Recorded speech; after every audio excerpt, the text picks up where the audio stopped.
Valeur économique du pont Brazzaville-Kinshasa est le thème de ce débat. Avec moi pour en débattre, M. Basile Obongui, il est économiste et observateur de la vie politique. Une fois de plus, bonsoir. Bonsoir, monsieur Mexan. En face de vous, M. Jean Dibala, expert financier et cadre de banque. Bonsoir. Bonsoir, monsieur le juge. Et en face de vous, une fois de plus, M. Augustin Benazo, analyste économique. Bonsoir. Bonsoir, monsieur. La question était, fallait-il produire avant ou avoir le pont avant pour assurer les échanges entre la RDC et le Congo? Vous avez la parole dans votre argumentaire. Bien, moi je disais ceci, que nous les cadres, nous ne devons pas être pessimistes. Parce que dans un pays, lorsqu'il n'y a pas d'infrastructure, comment vous pouvez produire? Aujourd'hui, le gouvernement congolais a construit des usines, a fait construire des usines à Maluku. Mais ces usines ne peuvent pas démarrer parce qu'il manque quelque chose. Qu'est-ce qui manque? L'électricité. Vous voyez? Donc, si le gouvernement arrivait à mettre l'électricité d'ici 5 à 6 mois, ces usines-là vont produire, puisqu'elles sont déjà construites, ces usines. Chacun de nous peut aller voir. Mais quand certains Congolais pensent que, bon, ben on est là, on va construire pour ne rien faire. Non, il faut qu'on évolue. Nous n'étions pas nés comme ça, monsieur Mexan. Pour monsieur Bongui, il faut d'abord avoir les infrastructures avant de produire. C'est au fur et à mesure qu'on construit les infrastructures, au même moment nous mettons les usines. Vous ne pouvez pas aller construire une usine dans une localité où il n'y a pas d'électricité, comme vous allez faire. Dans une localité où il n'y a pas de route, donc la route n'arrive pas là-bas. Comment vous allez évacuer votre production? C'est ces choses-là que vous devez... Ça doit être ensemble. Les infrastructures accompagnent les usines. Autrement dit, lorsque le pont route-rail sera jeté sur le fleuve Congo, en ce moment-là, le Congo va voir qu'est-ce qu'il faut produire. Mais on va faire l'équilibre, comme a dit mon collègue ici. On va regarder, est-ce que c'est nous qui importons plus ou c'est nous qui exportons? Mais actuellement, qui importe plus, qui exporte plus? Vous allez le déterminer par quelle voie? Je pense qu'il faut utiliser l'approche prospective. C'est-à-dire qu'il ne faut pas être dans le présent, mais il faut être dans le futur. Okay? Et quand, un exemple simple, hein, lorsque je veux faire un enfant, je prépare les conditions, non? Ou bien je fais d'abord la grossesse et puis c'est maintenant que je fais préparer les conditions. Non, ça n'a pas de sens. Voilà, donc c'est que monsieur Bongui dit, ça n'a pas de sens. On prépare d'abord les conditions avant d'affronter la situation. Donc on a l'approche prospective. On se dit demain, on va faire le pont sur Brazzaville, Point Noir, pour Brazzaville, Kinshasa. Qu'est-ce que nous, en tant que République du Congo, nous avons à proposer? C'est la question posée. C'est vrai qu'il y a des efforts de gouvernement qui sont en train de se faire et tout, mais c'est encore latent. C'est encore latent. C'est pas vraiment pragmatique dans l'ensemble. C'est vrai. Voilà. On dit aujourd'hui que le ciment, mais la RDC dispose au moins de 10 usines de fabrication de ciment. Comme vous allez sur la zone Bas-Congo, il n'y a que ça qui existe. Maintenant, c'est en termes de coût, de compétitivité. Voilà. Mais quand tu prendras le transit, quand tu prendras les frais, tous les frais connexes liés au transport du ciment Brazzaville, Kinshasa, mais ça prendra le coût de la RDC. Enfin, il faut qu'on a... Voilà. Monsieur Dibala. Monsieur Mexan, vous savez, ce projet intègre une approche futuriste. Hein? N'oubliez pas que le gouvernement est dans un processus d'implantation des zones économiques spéciales. Hein? Il y aura une zone économique spéciale, je crois, à Pointe-Noire, à Oyo, à Brazzaville ici, et je pense bien à Ouissou. Oyo, Lombo, Ouissou. Voilà. Et ces zones économiques spéciales vont entraîner la création des entreprises, donc des industries. Et ce sont ces industries-là qui vont commencer à produire. Et c'est cette production-là que nous pourrons peut-être commencer à exporter en RDC. On va produire quoi qui n'existe pas déjà? Excusez-moi, monsieur, votre question, vous insistez sur cette question.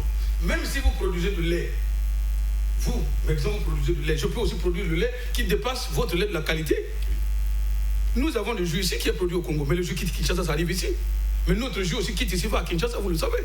Donc, ça, c'est les échanges. Vous ne pouvez pas déjà prédire en avance pour dire, nous, on fait cette route-là parce qu'on veut amener ça. Non. Et je soutiens ce que mon collègue ici a dit. Dans les zones économiques spéciales, c'est dit. Les sociétés qui vont s'implanter là-bas, c'est les sociétés qui auront un caractère exportatrice. Donc, rien que l'exportation d'abord. La compétitivité aussi. La compétitivité aussi. Vous ne pouvez pas aujourd'hui, même si vous produisez un tas de produits, si vous n'êtes pas dans les normes internationales, vous n'allez pas vendre votre produit à l'étranger. Donc, il faut d'abord que vous répondiez aux normes internationales, même si vous avez un produit, avant d'exporter. On n'exporte pas parce qu'on a beaucoup de produits qu'on va exporter. Non. Il y a les procédures qu'il faut respecter. Quand vous parlez du prix, moi je vous dis aujourd'hui que moi j'ai la chance de travailler au ministère du Commerce. Mais les opérateurs économiques de la République démocratique du Congo amènent leurs conteneurs sur Kinshasa, sur Pointe-Noire. Les décharges ici à Brazzaville. Mais si déjà avec le pont route rail, demain, au lieu que ces conteneurs ne soient déchargés à Brazzaville, ça quitte Pointe-Noire directement, ça sera déchargé à Kinshasa. Où est le mal? Ce serait une bonne chose pour nous et pour eux. Ça, c'est une chose. Il faut aussi dire que nous ne pouvons pas, M. Mexan, en tant que cadre, rester toujours figé pour dire c'est le Congo, nous restons le Congo. Mais le monde s'ouvre à l'extérieur. Donc si les dirigeants aujourd'hui prennent déjà l'idée de s'ouvrir à l'extérieur, c'est bien pour notre avenir. Ne voyons pas, parce que comme on dit, on voit seulement aujourd'hui, non, voyons demain. Nous, hier, nous étions des enfants. Il y avait des cadres dans ce pays. Aujourd'hui, nous sommes des cadres, nous allons partir et demain, les autres vont nous remplacer. Donc, déjà, s'il y a une base qui se pose, si nous, on n'arrive pas à faire, ou les dirigeants actuels n'arrivent pas à le faire, ceux qui seront dirigés demain, ils diront, il y a eu déjà un pont, route là, qui a été construit, mais non, maintenant, nous construisons les entreprises. Monsieur Augustin. Oui, moi, je pense que dans ce développement, il faut regarder les facteurs clés qui sont à la base du développement. On a un des facteurs qui est le niveau économique. Est-ce qu'on peut comparer le niveau économique de notre pays au niveau économique de la RDC? En termes de population, la population, c'est un facteur de développement si vous ne le savez pas. La population, c'est un facteur de développement. Quand on regarde au niveau de l'Afrique centrale, le Congo, 4 millions d'habitants, le Cameroun, 26 millions d'habitants, la RDC, 80 millions d'habitants, la RCA qui sont à 2,5 millions d'habitants, vous comprenez, et le Gabon, pratiquement près de 2 millions d'habitants. Okay. Mais l'influence entre les différents pays de l'Afrique centrale, c'est le Cameroun et la RDC. Vous comprenez? Donc le facteur population, c'est un facteur envahissant, dans le sens que nous, en tant que République du Congo, il faut qu'on regarde quels sont les produits qui peuvent influencer les autres côtés. L'exemple que j'ai pris tout à l'heure. Quand le Cameroun nous envoie les oignons et les trucs, qu'est-ce que nous renvoie au Cameroun? Ça, on n'a pas réglé. On va seulement penser à régler l'histoire de la RDC. Alors que c'est très simple, puisque les voies sont faites pour faciliter l'échange interrégion. Mais quel est le taux du Congo en termes d'échange? D'abord ça. Si on peut avoir ce taux d'échange, vous qui êtes au niveau du commerce extérieur, donnons-nous le taux d'échange entre le Congo et les autres pays avec le Congo. En ce moment-là, on va voir que le débat va se recentrer facilement. Parce qu'il ne faut pas qu'on dise oui, mais on va le faire. Mais c'est maintenant qu'on doit le faire. Ce n'est pas demain. Si aujourd'hui, quel est le taux qui existe? Pourquoi on pense que demain, quand on est à 5%, demain on va passer à 10%. Mais si on ne connaît pas le taux aujourd'hui d'échange, ou bien c'est encore plus faible par rapport aux autres, comment les rattraper? Il faut des approches stratégiques pour y arriver. Hein, M. Bambi, je ne sais pas. C'est M. Bongui, non. Vas-y. Il a parlé de la population. Je l'ai dit à mon introduction, j'ai parlé de la population de la RDC. Quand les investisseurs viendront au Congo, parce que ce n'est pas nous qui sommes les investisseurs, nous sommes les techniciens, nous sommes les cadres, nous parlons dans les micros, nous parlons dans les bureaux. Mais l'investisseur, quand il viendra au Congo, il demandera la première question, quelle est la population du Congo? 4 millions d'habitants. Mais en face, 80 millions d'habitants. Ah, il y a un marché potentiel en RDC. Mais si je produis ici, quelles sont les conditions d'évacuation de mes produits? Non, il y a un pont, route rail. Ah oui, c'est favorable pour moi.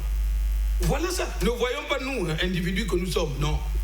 Voyons ce que le pays peut bénéficier. Et c'est l'investisseur qui vient. Quand il vient faire l'étude du marché.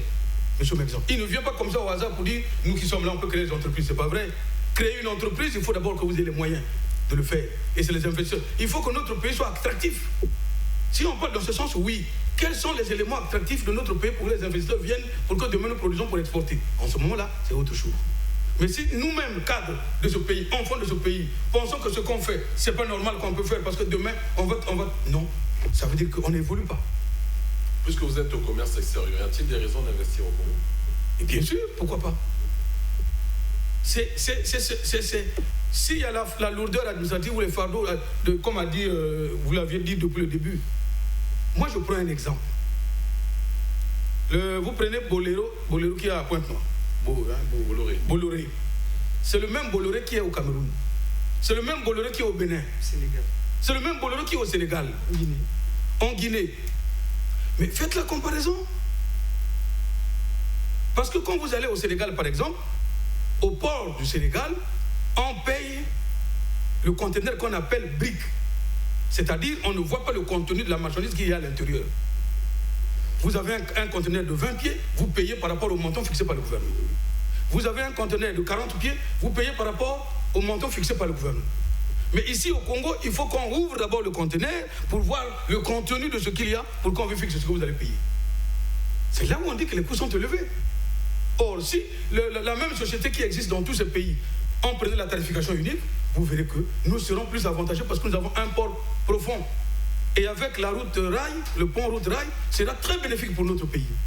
Ça, c'est des éléments qu'il faut voir dans le futur, dans la mise en œuvre de l'applicabilité de la chose pendant que le pont sera en place.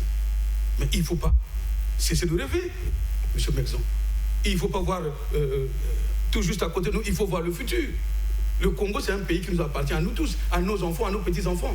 Si ce que nous, on n'a pas pu faire aujourd'hui, hier, il y avait seulement une seule télévision. Aujourd'hui, il y en a combien? Malgré la gestion peut-être de certaines... Est-ce que vous pensez, cher monsieur, que cela va augmenter, booster la consommation au Congo? Ah, bien entendu, ça va booster la consommation, puisque nous aurons des produits qui seront importés de la RDC, donc qui viendront augmenter un peu ce que nous avons déjà sur notre marché. Et naturellement, ça ne pourra que booster la consommation. Ce qui est une bonne chose pour les impôts, par exemple.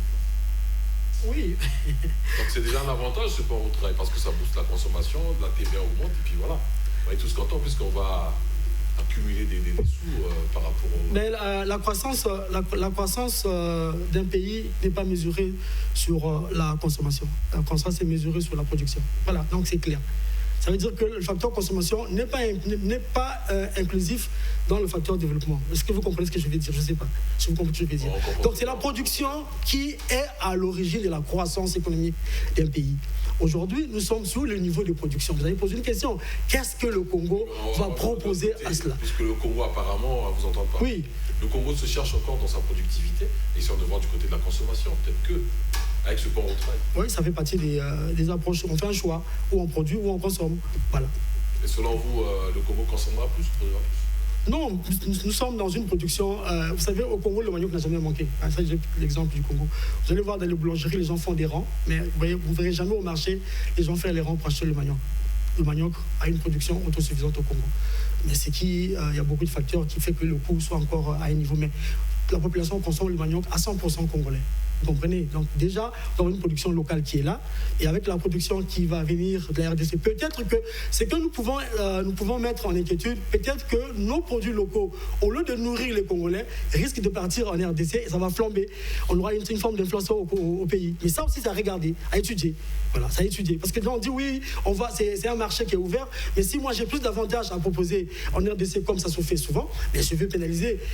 Même vous êtes dans nos villages, il est difficile de trouver un produit du village si ce n'est pas à Brazzaville. Il y a des produits que je trouve à Total, mais quand je vais dans ce village-là, je ne les trouve pas. Pourquoi? Parce que les mamans pensent qu'elles ont plus d'avantages comparatifs à faire en vendant à Brazzaville qu'en vendant dans son village. Et cette proportion de situation peut se basculer de notre côté parce que notre production est faible.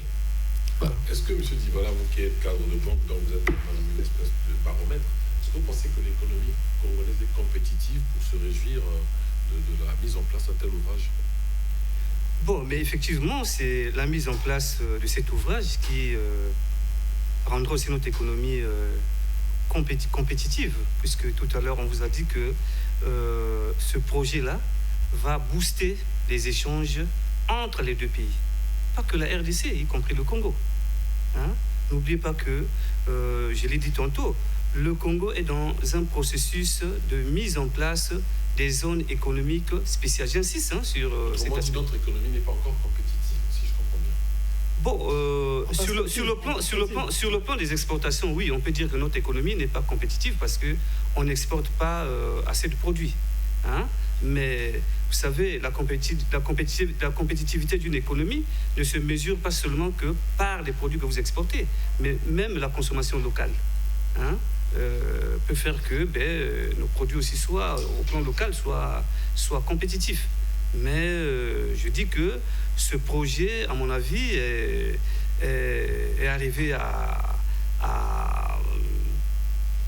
un bon moment où ça coïncide avec la mise en place des zones économiques spéciales qui vont entraîner la création des industries, donc des petites et moyennes industries. Et ces petites et moyennes industries vont nous amener vers des exportations en RDC, et je crois que ça pourra booster notre économie, donc rendre notre économie compétitive. Le marché de l'emploi, on n'en a pas parlé. Est-ce que vous pensez que c'est un atout déjà, ce pont au trail, le marché de l'emploi au niveau du Congo-Brazzaville? La main-d'œuvre va affluer. Dans la construction, on a des avantages aussi à voir en termes d'emploi. Et après le pont aussi, il y a des avantages qui peuvent être là, qui peuvent être manifestés. Vous pensez que le marché de l'emploi à Brazzaville va augmenter, la main-d'œuvre va augmenter ou c'est plutôt l'inverse? Moi, je vais dire ceci, Nelson. Lorsque le pont Route-Rail sera en place, le Congo, en tant que pays souverain, va regarder qu'est-ce que nous exportons et qu'est-ce que nous importons. En ce moment, le pourcentage que mon ami a demandé va arriver. C'est en ce moment-là où tous les Congolais que nous sommes, il a parlé de manioc, il peut faire en sorte que, au lieu de produire le manioc comme on le fait maintenant là, il élabore un projet pour que le manioc soit produit d'une manière industrielle. Jusqu'à exporter, ça va en RDC, puisque le foufou va là-bas, le fumbois va là-bas, quand vous parlez de produits qu'on exporte. Mais ça va pas dans des pirogues. Vous êtes content, monsieur Mexon, des gens qui se noient là, dans des pirogues motorisées ou dans des pirogues à Saguet? Moi, je ne les ai jamais vus. Mais voilà, donc, tout ce qui traverse là, si vous voyez les jus qui traversent et tout, mais c'est dans des pirogues, c'est un danger. Donc, déjà pour la population, la population est contente pour ça. Mais revenons sur le marché de l'emploi, ça on a compris. Est-ce que ça va créer plus d'emplois ici? Mais tout à fait, parce qu'il y aura du travail. Plus de main-d'œuvre ici. Mais plus qu'on va créer des entreprises, mon ami ici va créer l'entreprise de manioc, il va recruter. Quand il va recruter les gens qui travaillent dans son usine, ceux qui vont aller vendre à l'extérieur, c'est de la main-d'œuvre. Et ainsi de suite. Les entreprises qui vont se, les PME qui vont se créer, vont créer de l'emploi. Donc la main-d'œuvre va s'importer de la RDC vers le Congo. Non, pas forcément ça, mais il faut dire que l'emploi sera boosté avec la mise en œuvre de ce pont, des deux côtés, Vous êtes trop technique. Non, pas technique. En termes d'exemple précis, en termes d'emploi, il y a des échanges commerciaux. Vous comprenez? Il y aura des trafics. Ok. Deuxièmement, il y aura la création. Sur le marché des BTP, par exemple. Alors sur le marché des BTP, est-ce que vous pensez que sur ce marché-là, sur ce secteur-là, la main-d'œuvre venant de l'autre côté pourra affluer ce marché? Mais c'est déjà quand on prend un autre secteur, hein, mais voilà, parce que quand tu parles de BTP, alors dans les BTP ou un autre secteur, comme ça, pour illustrer. Quand vous parlez déjà de l'emploi, je vous dis déjà que ce projet Route-Rail inclut à la fois la construction d'un pont à péage, d'une voie ferrée, vous suivez, d'une route et d'un trottoir. Mais la route, il pourrait y avoir des opérateurs qui peuvent investir dans le transport. Et ça va générer des emplois. Les Congolais d'ici peuvent avoir des bus de transport qui vont amener les gens qui chassent ça, ainsi de suite. C'est une création d'emplois. Je vous ai dit que ce projet inclut et la construction d'une voie ferrée. Donc il y aura chemin de fer, en quelque sorte. La question est celle de savoir, est-ce qu'aujourd'hui, je me dis que je vis à Kinshasa, je suis de Lingwala, mais je vais travailler au Congo-Brazzaville, à Brazzaville, et le soir, je rentre chez moi dormir, et le lendemain, je repars. C'est dans ce sens-là. Et inversement, est-ce qu'on peut assister à ce type de scénario? Oui, ça ne pourra pas manquer, puisque le trafic sera fluctueux. C'est dans le sens que les deux côtés, les gens peuvent se traverser de l'un à l'autre. Mais aussi, ça dépendra de la qualité de la main-d'œuvre qu'on a besoin. Okay? Si au Congo, on n'a pas cette main-d'œuvre, à ce moment-là, on pourra importer la main-d'œuvre de la RDC. Donc, vice-versa aussi, la RDC n'a pas ces techniciens du genre, on peut importer du Congo-Brazzaville.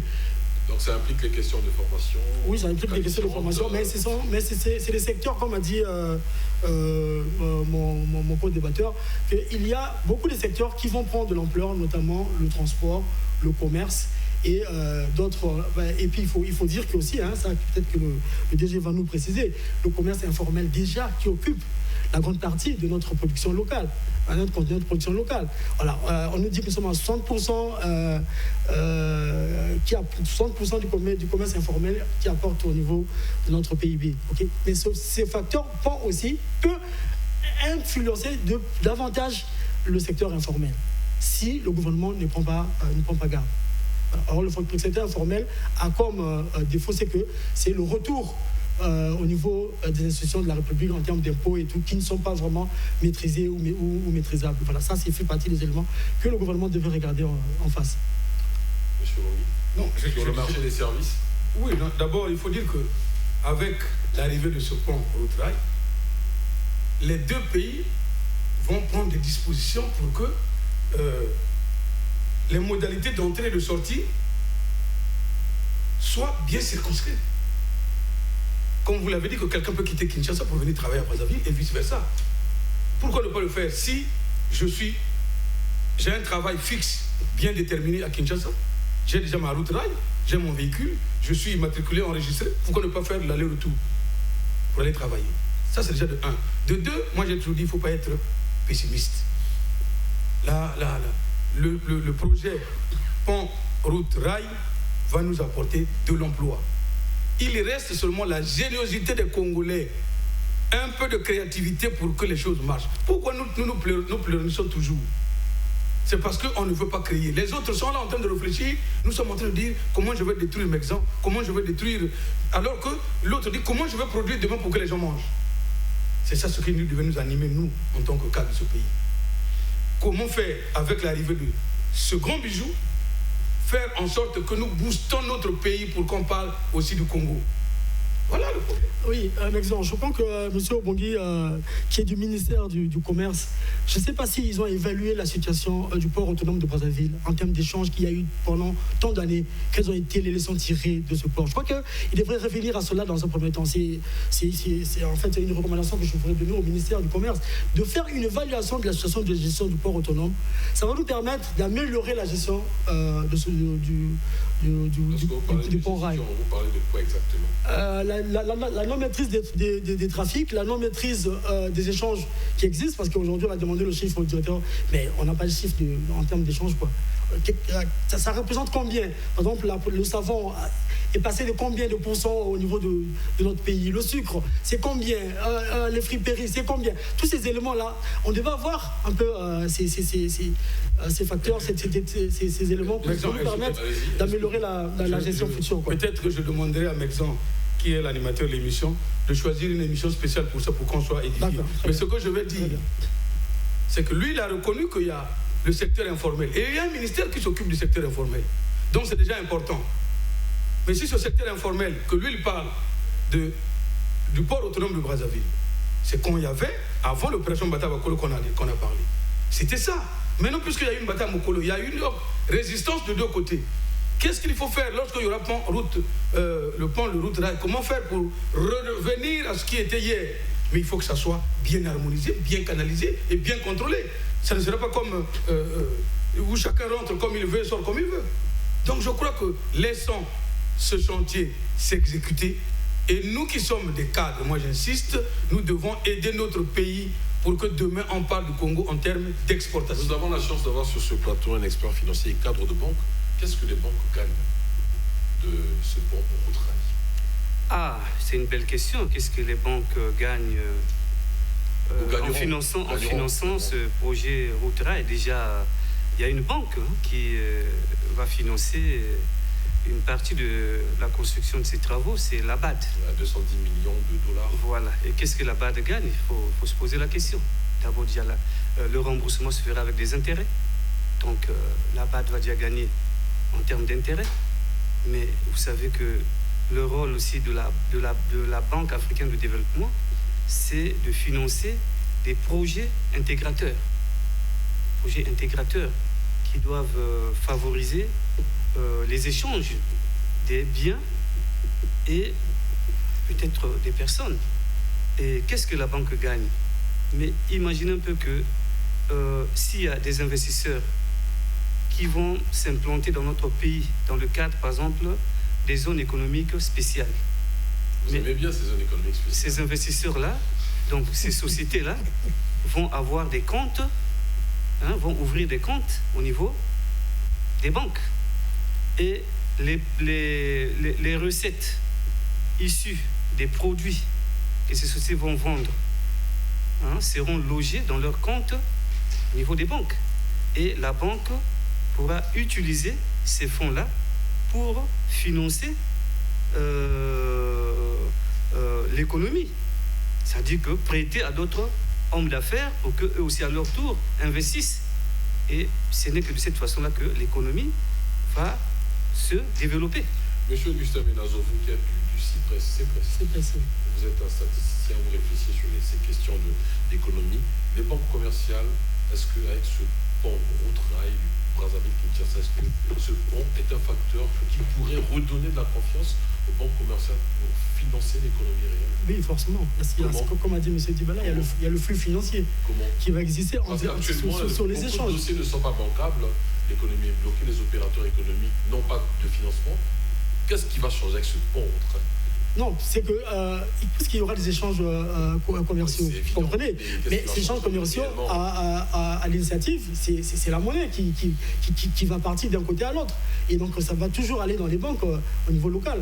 Okay, mais aussi, il faut aussi regarder... Voilà, le facteur confiance, financer l'économie réelle. Et on sait que les banques congolaises, les banques commerciales congolaises actuellement sont un peu réticentes. Pourtant, il y a un flux, ils ont mais elles sont réticentes. Quand vous parlez, où sera la confiance? Quand vous parlez de ce gain, ce n'est pas que les banques congolaises ne financent pas les hommes d'affaires ou n'investissent pas et tout ça. Voilà, il n'y a pas assez. Mais il y a des microfinances qui investissent dans le secteur informel, qui essaient de se soutenir. Booster le développement des microfinances. Voilà, très bien. C'est un des éléments à prendre en compte. Si ce n'est pas les banques de routine, ce sera les microfinances qui vont prendre le coup. Monsieur Bogui, vous partagez cet avis? Ben, tout à fait, parce que moi, je vous ai donné l'importance de ce projet. J'ai comme l'impression que vous êtes plus dans la théorie que dans le palpable. C'est l'impression que ça donne. Est-ce qu'aujourd'hui, monsieur Mexan, vous qui avez organisé l'émission, vous avez déjà vu le pont route-rail? Non. C'est encore un projet. Donc, nous sommes en train de discuter sur un projet qui va naître d'ici 2 ans. Mais déjà, les financiers me disent, monsieur Dibala, monsieur Augustin m'ont dit que oui, les banques commerciales vont financer l'économie parce que ça sera ça. Mais ils sont sûrs d'eux, mais vous n'êtes pas sûr de vous. Non, je vous dis que moi, depuis le début, je suis sûr. C'est que mon contradicteur veut ici toujours me dire que je suis trop optimiste. Tout à l'heure, j'ai essayé de me condamner. Maintenant, vous me dites le contraire. Bon, je ne comprends plus. Bon. Mais moi, j'estime que ça va booster l'économie à tous les niveaux. L'essentiel, c'est que le pays s'organise au niveau financier, au niveau de la diplomatie. C'est tout ça qu'il faut prendre en ligne de compte. Quand tout ça sera organisé, réorganisé de nouveau, les choses vont marcher. Les banques vont tourner parce que l'argent va circuler, les voyageurs vont rentrer, vont partir. Donc tout ça, ça va booster notre économie. Mais ne soyons pas pessimistes, je le répète. Parce que ce projet, c'est un bon projet pour notre pays. Et il ne faut pas dire que le Congo ne fait rien. Le Congo fait quelque chose, mais il faut en ajouter. Il faut toujours continuer. Et ne pas oublier, monsieur Mexan, que jusqu'à un certain temps, notre pays était un pays socialiste. Que tout le monde a combattu ici. On est allé dans l'économie de marché. Pour certains qui ne comprennent même pas jusqu'aujourd'hui, qu'est-ce que l'économie de marché? Mais nous sommes en train d'évoluer comme ça. Une dernière question. Ce pont route-rail ne profitera pas qu'au Congo, Brazzaville ou au Congo, Kinshasa. Est-ce que d'autres pays limitrophes pourront profiter de ce pont en une minute? Non, le point est fait pour Brazzaville et Kinshasa. Donc, bon, après, bon, il y a la sous-région qui peut faire des traversées. Mais moi, je voulais revenir sur le port. Il nous reste 1 minute, pas plus ça. Voilà, donc 25 secondes. Ok, mais ça va profiter aux pays de la sous-région, dans les échanges. Monsieur Dibala. Bon, je pense que le pont va profiter non seulement aux pays de la sous-région, mais même au-delà de la sous-région. Imaginez un peu qu'un opérateur économique de la RDC veut, par exemple, aller vendre son produit, prenons au Niger. Ok, il traverse par le pont, route-rail jusqu'à Brazzaville. Brazzaville, il prend la route Ouesso, il est au Cameroun. Cameroun, il se retrouve au Tchad. Tchad, il est au Niger. Il vend son produit et il revient. Voilà. Oui, je crois que ce projet est une très bonne chose, surtout avec la création de la zone de libre-échange continentale africaine. Car, mon frère Mexan, cela va accélérer les procédures de l'ouverture des frontières. Parce que nous travaillons avec des frontières. On dit poreuses. Mais ouvrons maintenant les frontières officiellement pour qu'on ne parle plus de porosité de nos frontières. Donc ça va profiter pour notre pays et pour les pays environnants. Je rappelle que 550 millions de dollars, vous multipliez par 500 pour avoir l'équivalent CFA, c'est l'investissement pour jeter ce pont entre Brazzaville et Kinshasa. Là-bas, d'investira à hauteur de 210 millions de dollars.